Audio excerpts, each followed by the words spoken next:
Hello everyone, welcome to Divine Connection series. My name is Lillian. I have the lovely Oye here to share her testimony with us.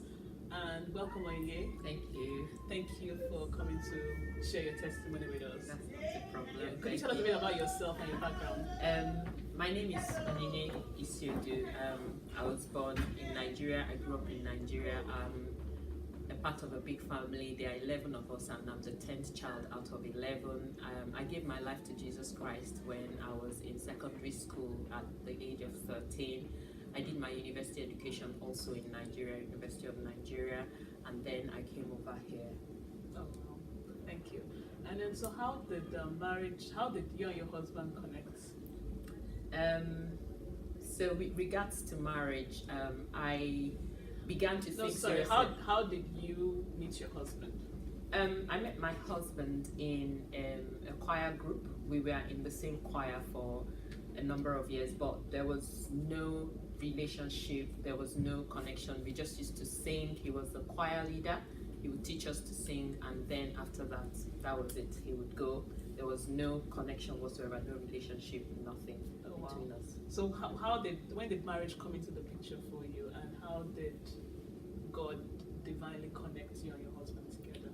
You could just share that testimony. Marriage came into my picture personally between when I was 25, 26. I looked around and I just couldn't see any way, because all the people that were close to me were not people that I could get married to. There was no marriage in the vicinity, and so I started personally to pray and talk to God about it. I called personal fasts, and I would fast sometimes 30 days, 6 to 6. Just for marriage? Yes, just praying and asking God to guide me, to bring the one that is my own, to reveal him to me, to make me a right vessel so that he can give me his best. So to make me his best so that he can give me his best, because he's a good God and he wouldn't give to somebody good what is not good. So I was praying all those kind of prayers.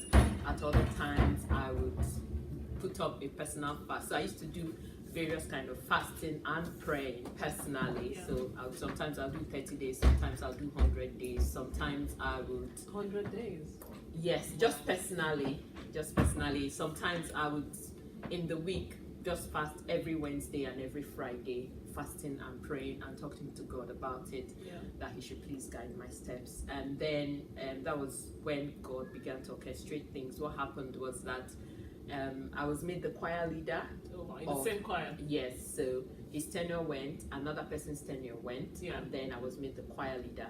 And because the choir leader that was going away was my friend, she asked him to please support me while she was away in school. So that was how we got in touch with each other in the first place. And then, he used to come to teach me, and then God used to speak to me then through his word. He would tell me, because I used to have panic attacks, so God was going to happen, and he would say, I'll be with you through the word. He would say, all that contend with you shall be as naught, because my husband was eligible and there were very many people around.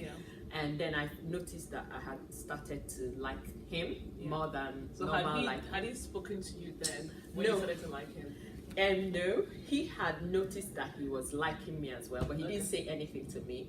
What he did was he went and started praying, because I was not his type, personally speaking, and he started asking God what was going on. So God began to speak to him as well, and it was in various ways. But the main one that made him realize that yes, this is the person it's going to be, was when he talked to his father and 2 friends, and each one of them gave him the same scripture about me, and he knew that there was no way it could be a coincidence about that. So that was when he more or less said, okay, God, if she's the one, I need you to touch me. These are the needs that I had. Then on my own side, I was also praying when I found out that, because he was not in my circle, he was not in my line, and so when I found out that I was liking him, I started talking to God and saying, if he's not the one, this is my Isaac, please take him away. I'm happy to lose him, but he was the one. And so that was when we started getting closer together. Then he had to come abroad. And so how did you get your own confirmation? How did you my confirmation came in various ways. Okay. First, there was the word that God spoke to me. There was a personal commitment I made to God. When I broke it, God spoke to me directly. He said to me in his word, you belong to me, you're not allowed to give yourself to another.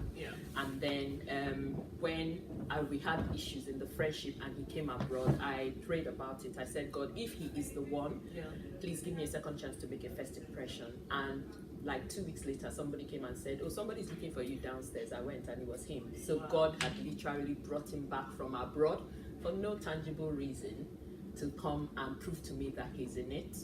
But he still left without proposing to me. But I knew that this was the one, and there was that mark which I then kept up to. And then in my youth service, there was a prayer meeting we had, and I prayed again. I said, God, if he's not the one, just take him away. And he called me and said, listen, I love you. And I'm like, okay.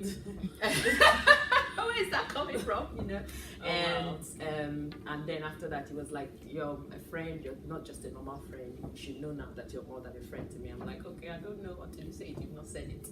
And then on his own side, here in England, God was still working on him and speaking to him.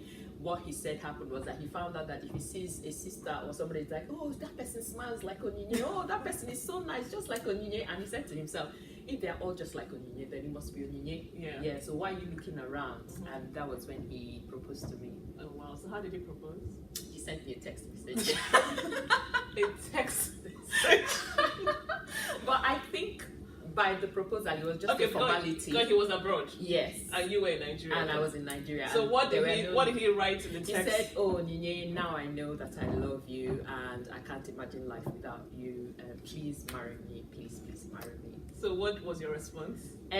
So I kept the text, and then he called me and said, did you get my text? And I said, yes, I got your text. He said, so I said, I'm thinking about it. I'll give you an answer when I'm ready.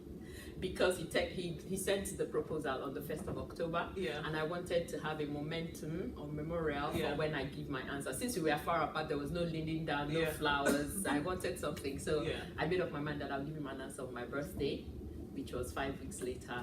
So at least by that time, you already knew that you wanted to marry him. Yes. By that time, I was definitely in love with him, and I wanted him to be the one I'll give my all to share my life. Oh wow. Yes. So you agreed to him like 30 days after? Yes, thereabout, But I was just thanking God that he's made it possible and everything. So, yes, on my birthday I said yes. And well, don't you ever do that to me. So how long did you guys cut for?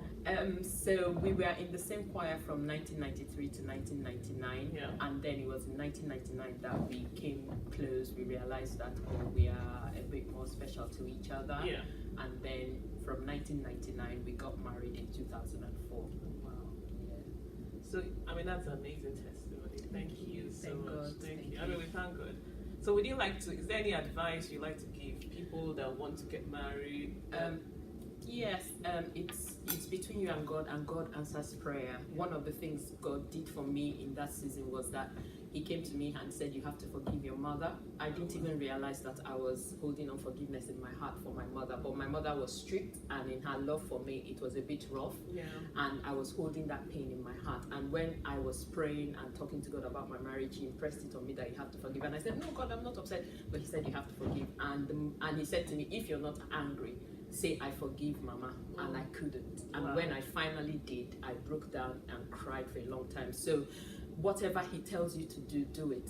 Depending on what it is, God might point to a part of your life that you don't know, but as long as you're praying, he will speak to you through his word. He will bring the right person your way, and he will work it out for himself. Oh wow, thank you so very much. Because prayer for you was very central. It was the only way I knew to. It was the only way I knew to. Praise God. Thank you so much. Thank you, everyone. Hope you were encouraged and blessed by this testimony. This is one of the many testimonies that will be coming your way in the coming months.